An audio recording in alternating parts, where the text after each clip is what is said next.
Congress shall make no law abridging the freedom of speech. It doesn't say Congress shall grant freedom of speech. It says Congress shall not abridge the freedom of speech.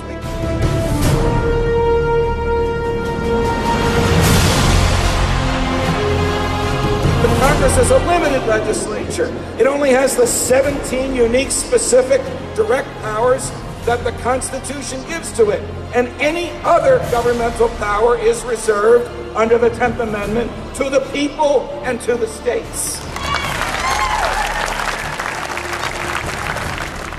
We have a moral imperative to make sure liberty and the spark of freedom remains, or we will be held eternally responsible. When the president says his first job is to keep us safe, and all presidents say this, George Bush said it as much as Barack Obama does, they're wrong. Their first job is to keep us free. If they keep us safe but unfree, they're not doing their job.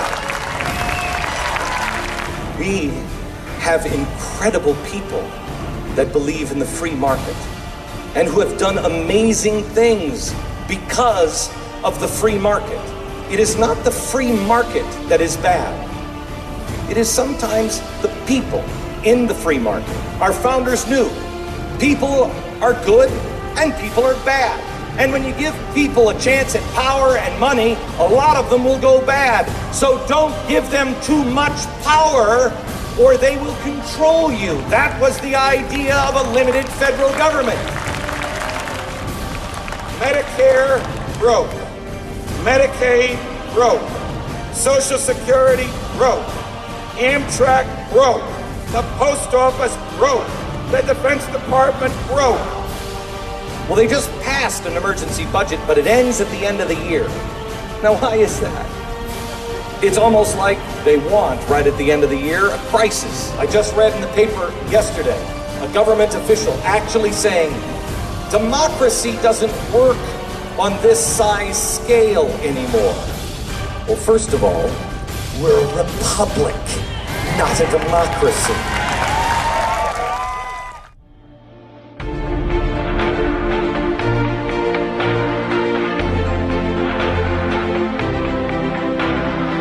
We're problem solvers, we're inventors, we're doers, we're soldiers, we're workers, we're dreamers. We're free to pursue our happiness. That's who we are. You want to fix healthcare? Hey, Wyoming, what do you want to try? Texas, what do you want to try? Massachusetts, what do you want to try? Washington State, what do you want to try? Iowa, what do you want to try? Everybody try their own thing. And if somebody's got it where it actually really lowers everything, maybe the other states will copy them. If not, mind your own business. It's up to the people in that state to decide. These rules are called the natural law, and they teach that our rights come from our humanity. We were created in the image and likeness of God. As God is perfectly free, He created us perfectly free. But the same argument would be made years later by Thomas Jefferson, when he would write in the Declaration of Independence that we are endowed by our Creator with certain inalienable rights, and among those is life, liberty, and the pursuit of happiness. We assured that in that Constitution, the government that we would establish with our consent in this country would never do to us what the government in Great Britain did to us when we were colonists and they had a king.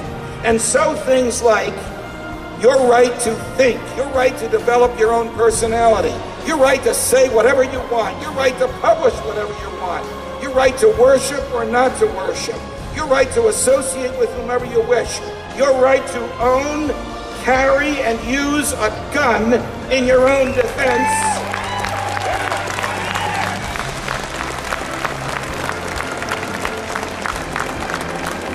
And after the right to life, the greatest right there is, which is the right to be left alone, all of these rights are guaranteed in the Constitution. Hope comes from the truth, because we as people can deal with anything if we know the truth. Why? Because of faith. because we have faith in God, and we know what our faith is. The American faith is help one another. It doesn't matter what happens to us. We have each other.